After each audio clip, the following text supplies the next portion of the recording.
বন্ধুরা, আজকে আমি এই মাত্র অবস্থান নিয়েছি আমাদের নওগাঁর মান্দা উপজেলাধীন ঐতিহ্যবাহী প্রসাদপুর বাজারে। এখানে সরাসরি এখানকার স্থিরচিত্র বাংলার ঐতিহ্যবাহী মাছ, ইলিশ মাছ। সেই ইলিশ মাছের স্থিরচিত্র আপনাদের মাঝে তুলে ধরবো, তো সঙ্গে থাকবেন। এবং দেশে এবং দেশের বাইরে থেকে যে সকল শুভাকাঙ্ক্ষী আমার সঙ্গে যুক্ত হয়েছেন এবং আমার এই ভিডিও দেখতেছেন, সকলের প্রতি রইল সালাম। আসসালামু আলাইকুম। হিন্দু সম্প্রদায়ের দিনারা রয়েছেন, দিনাদের প্রতি রইল আদাব। বন্ধুরা, এখানকার আজকে আমাদের ইলিশ মাছের বাজার দর জানিয়ে দিব, তবে সঙ্গেই থাকবেন। চলুন, এই যে সেই ইলিশ।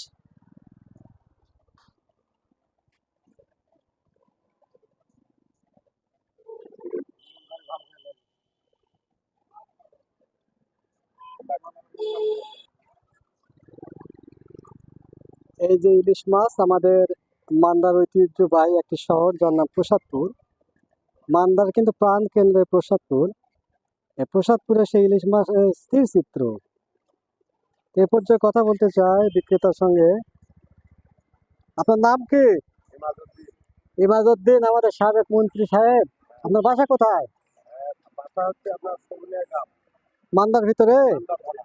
তো এই মাছের ব্যবসার অভিজ্ঞতা কত বছরের?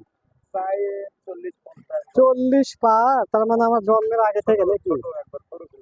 ও, তো এগুলো কোথা থেকে আমদানি করেন? রাজশাহী থেকে। তো আজকে ইলিশ মাছ কেজি কত? এটা হচ্ছে 1400 টাকা, 900 গ্রাম করে। 900 গ্রাম 1400 টাকা কেজি। হ্যাঁ। আর 1 কেজি 250, এগুলা মাছ 1600 টাকা কেজি। 1 কেজি 250, 1600 টাকা কেজি। তো বন্ধুরা, আজকে আমাদের প্রসাদপুরের ইলিশ মাছের দর 900 গ্রাম 1400 টাকা, আর 1 কেজি 250 গ্রাম 1600 টাকা কেজি।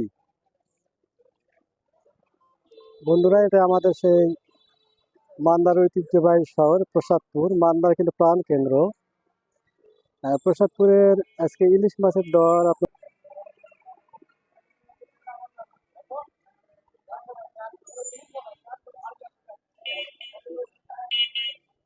তো এ পর্যন্ত বিদায় নিচ্ছি। সবাই ভালো থাকবেন, খুব